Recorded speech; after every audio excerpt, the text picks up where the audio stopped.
देश में जैसे जैसे गर्मी का पारा तेजी से बढ़ रहा है, कुछ वैसे ही महंगाई का टेम्परेचर भी धीरे धीरे ही सही लेकिन ऊपर चढ़ता ही जा रहा है। आम आदमी महंगाई से परेशान हो रहा है।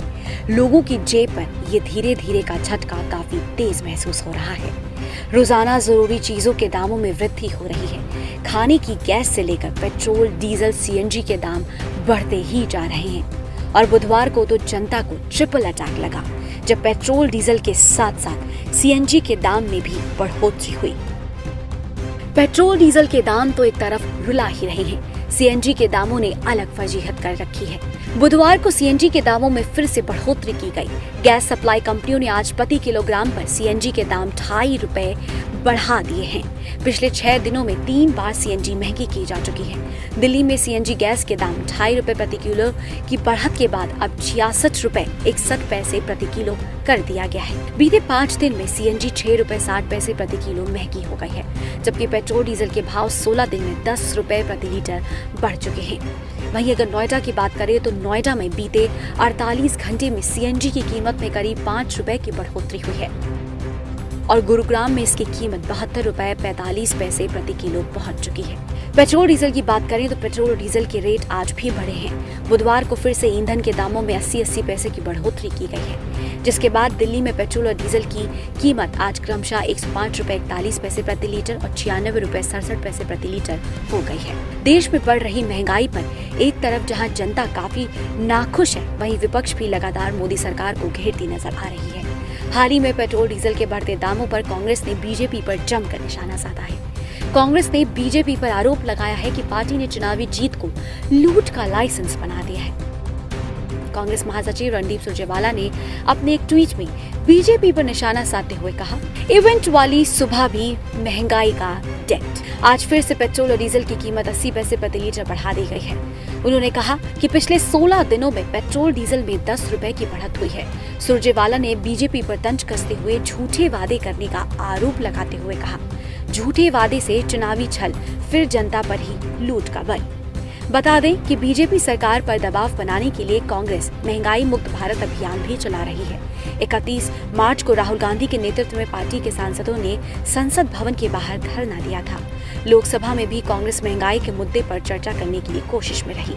गौरतलब है कि जब देश में तेल के दामों में, सीएनजी के दामों में वृद्धि होती है तो ट्रांसपोर्ट से लेकर खाना सब पर इसका सीधा असर पड़ता है। सब्जियां महंगी हो जाती हैं, ऑफिस जाने का रेट बढ़ जाता है, बाजारों में सामान महंगे मिलने लगते हैं। ऐसे में आम आदमी परेशान और चिंतित है कि आने वाले समय में अगर ऐसी ही महंगाई में आग लगती रही तो उनका बजट बुरी तरह डिसबैलेंस हो जाएगा।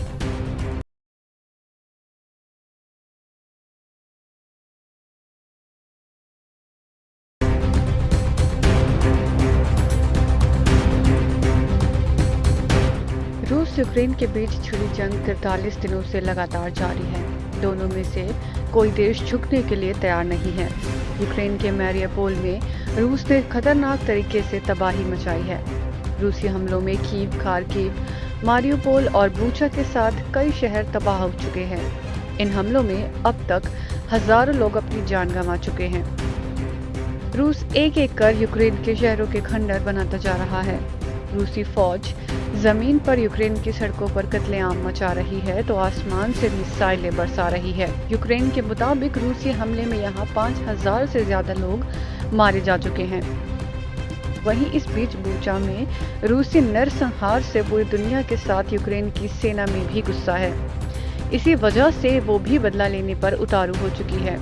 इन दिनों सोशल मीडिया पर एक वीडियो वायरल हो रही है जिसमें यूक्रेन के सैनिक पश्चिमी कीव के एक गांव में पकड़े गए लोगों को मारते नजर आ रहे हैं। इन लोगों पर रूस का एजेंट होने का शक है। इस बीच यूक्रेन के राष्ट्रपति ज़ेलेंस्की ने रूस पर एक और गंभीर आरोप लगाते हुए कहा कि रूस अपने कब्जे वाले मारियोपोल के बंदरगाह पर लोगों को जाने से रोक रहा है और वो ऐसा हजारों लोगों की हत्या के सबूत छिपाने के लिए कर रहा है। ज़ेलेंस्की ने कहा, मुझे लगता है कि वहाँ एक त्रासदी हुई है और 9-10 लोग नहीं बल्कि हजारों लोग मारे गए हैं।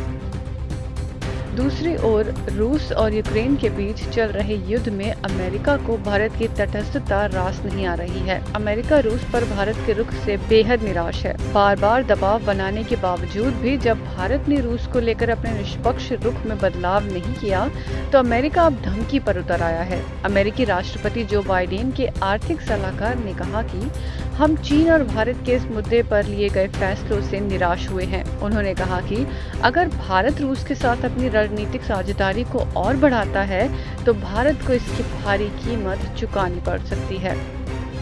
गौरतलब है कि यूक्रेन पर रूसी आक्रमण को लेकर जहां अमेरिका के साथ ने रूस पर कड़े आर्थिक प्रतिबंध लगाए हैं, वहीं भारत ने रूसी हमले की आलोचना तक नहीं की है। भारत ने संयुक्त राष्ट्र में रूसी हमले की निंदा प्रस्तावों पर वोटिंग से भी खुद को दूर रखा है। वहीं रूस भारत को रियायती दरों पर ईंधन तेल ऑफर कर रहा है, जिसको लेकर अमेरिका भारत पर दबाव बनाने में जुटा है।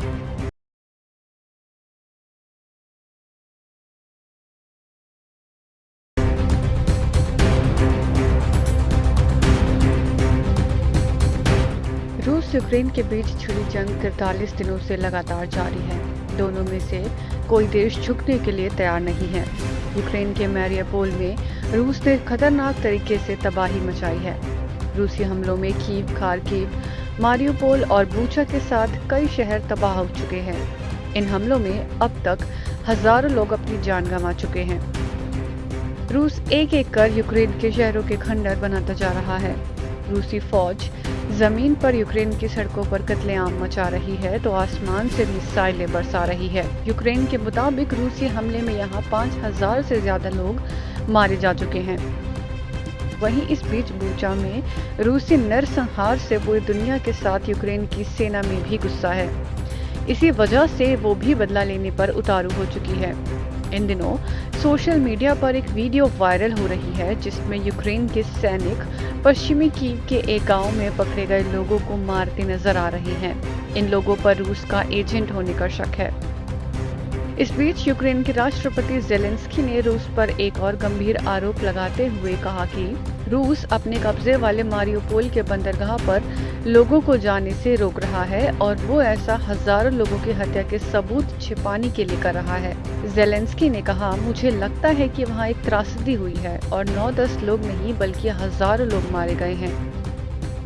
दूसरी ओर रूस और यूक्रेन के बीच चल रहे युद्ध में अमेरिका को भारत की तटस्थता रास नहीं आ रही है। अमेरिका रूस पर भारत के रुख से बेहद निराश है। बार बार दबाव बनाने के बावजूद भी जब भारत ने रूस को लेकर अपने निष्पक्ष रुख में बदलाव नहीं किया, तो अमेरिका अब धमकी पर उतर आया है। अमेरिकी राष्ट्रपति जो बाइडेन के आर्थिक सलाहकार ने कहा कि हम चीन और भारत के इस मुद्दे पर लिए गए फैसलों से निराश हुए हैं। उन्होंने कहा कि अगर भारत रूस के साथ अपनी रणनीतिक साझेदारी को और बढ़ाता है, तो भारत को इसकी भारी कीमत चुकानी पड़ सकती है।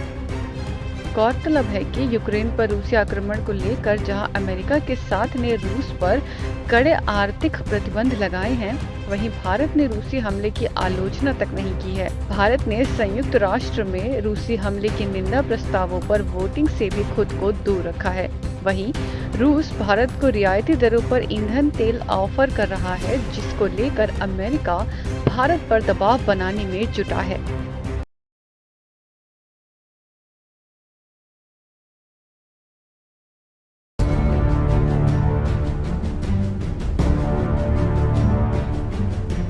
गोरखनाथ मंदिर पर हुए हमले को लेकर दिन ब दिन नए नए खुलासे सामने आते जा रहे हैं।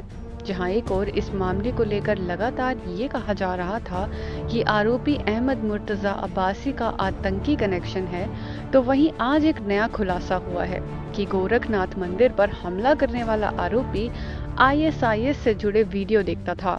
इतना ही नहीं, पुलिस सूत्रों से मिली जानकारी के मुताबिक आरोपी एक व्हाट्सएप ग्रुप भी चलाता था। इस ग्रुप में यूपी के साथ ही देश के अलग अलग हिस्सों से लेकर नेपाल तक लोग जुड़े हुए थे, जिसके बाद ATS की टीम ने ग्रुप के सदस्यों की पड़ताल कर उनकी धरपकड़ की शुरुआत कर दी है। दूसरी ओर इस संगीन मामले को लेकर भी देश के राजनेता राजनीति करने में जुटे हुए हैं। समाजवादी पार्टी के राष्ट्रीय अध्यक्ष अखिलेश यादव ने गोरखनाथ मंदिर में हमला करने वाले आरोपी का बचाव करते हुए बीजेपी पर मामले को बढ़ा चढ़ाकर पेश करने का आरोप लगाया है। और उसके पिता ने जो कहा है कि साइकेट्रिक प्रॉब्लम थी, बाइपोलर इश्यूज हैं उसके साथ, मुझे लगता है वो पहलू भी देखना पड़ेगा। और बीजेपी तो वो पार्टी है जो बात को न जाने कितना खींच देती है। आप बताइए, पत्रकारों को क्या दोष था बलिया में? क्या पत्रकारों को दोष था? पेपर किसने लीक किया? प्रशासन की जिम्मेदारी थी। पत्रकार ने तो केवल सूचना दी, मदद करना चाहता था पत्रकार, लेकिन पत्रकार को जेल भेज दिए गए। अखिलेश के इन आरोपों पर प्रदेश के उप मुख्यमंत्री केशव प्रसाद मौर्य ने हमला बोला। उन्होंने ट्वीट कर लिखा कि गोरखनाथ मंदिर में हमला करने वाला आतंकवादी है या नहीं, ये अपराधी जांच और तथ्यों के आधार पर जांच एजेंसी तय करेगी। लेकिन मुस्लिम तुष्टीकरण की राजनीति ने अखिलेश यादव का बयान जनता की सुरक्षा का मजाक बनाता है। आतंकवादी अपराधी कौन है, यह सपा नहीं तय करेगी। गौरतलब है कि रविवार देर रात आरोपी अहमद मुर्तजा ने गोरखनाथ मंदिर परिसर में प्रवेश करने की कोशिश की और जब सुरक्षा कर्मियों ने उसे रोकने की कोशिश की तो जवानों पर धारदार हथियार से हमला कर दिया, जिससे पीएससी के 2 कांस्टेबल घायल हो गए थे। हालांकि अन्य सुरक्षा कर्मियों ने उसे फौरन पकड़ लिया और हमले में इस्तेमाल किया गया धारदार हथियार जब्त कर लिया गया।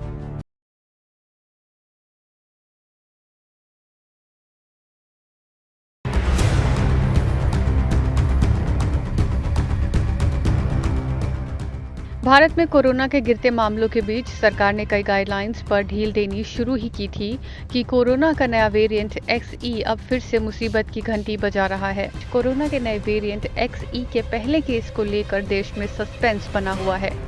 दरअसल बीएमसी ने बुधवार को दावा किया था कि एक 50 साल की महिला जो हाल ही में साउथ अफ्रीका से लौटी है, वो कोरोना के नए वेरिएंट XE से संक्रमित है। इसके बाद कहा जाने लगा कि यह भारत में XE वेरिएंट का पहला केस है। हालांकि कुछ देर बाद ही केंद्रीय स्वास्थ्य मंत्रालय मनसुख मंडाविया ने इन खबरों का खंडन कर दिया और कहा कि अभी इस बारे में और जांच की जरूरत है। वहीं गुरुवार को महाराष्ट्र सरकार ने भी इस पर औपचारिक रूप से बयान दिया है। महाराष्ट्र के स्वास्थ्य मंत्री राजेश टोपे ने बताया कि XE वेरिएंट के बारे में पुष्टि के लिए नेशनल इंस्टीट्यूट ऑफ वायरोलॉजी को सैंपल भेजे गए हैं, लेकिन अभी तक इस नए वेरिएंट की पुष्टि नहीं हो सकी है। आपको बता दें कि XE ओमिक्रॉन का सब वेरिएंट बताया जा रहा है। ओमिक्रॉन से ही भारत में कोरोना की तीसरी लहर आई थी। हालांकि XE के केस को लेकर बहस ऐसे वक्त पर छिड़ी जब भारत में करीब 2 साल बाद रोजाना 1000 के करीब ही केस आ रहे हैं। वहीं इस नए वेरिएंट को लेकर WHO ने बताया कि XE वेरिएंट 2 अन्य वेरिएंट BA.1 और BA.2 ही दुनिया भर में इस स्तर पर कोरोना फैलाने वाले मामलों के लिए जिम्मेदार है। WHO का मानना है कि नया म्यूटेंट ओमिक्रॉन के BA.2 सब वेरिएंट की तुलना में लगभग 10% ज्यादा ट्रांसमिसिबल है, जो किसी भी स्ट्रेन से ज्यादा ट्रांसमिसिबल हो सकता है। गौरतलब है कि अगर भारत में XE वेरिएंट के केस की पुष्टि होती है तो यह चौंकाने वाली बात भी नहीं है, क्योंकि भारत ने लगभग सभी देशों से यात्रा संबंधी प्रतिबंध हटाए हैं। ऐसे में विदेशी यात्री भारत आ रहे हैं, जिससे भारत में कोरोना की अगली लहर आने का खतरा लगातार बना हुआ है।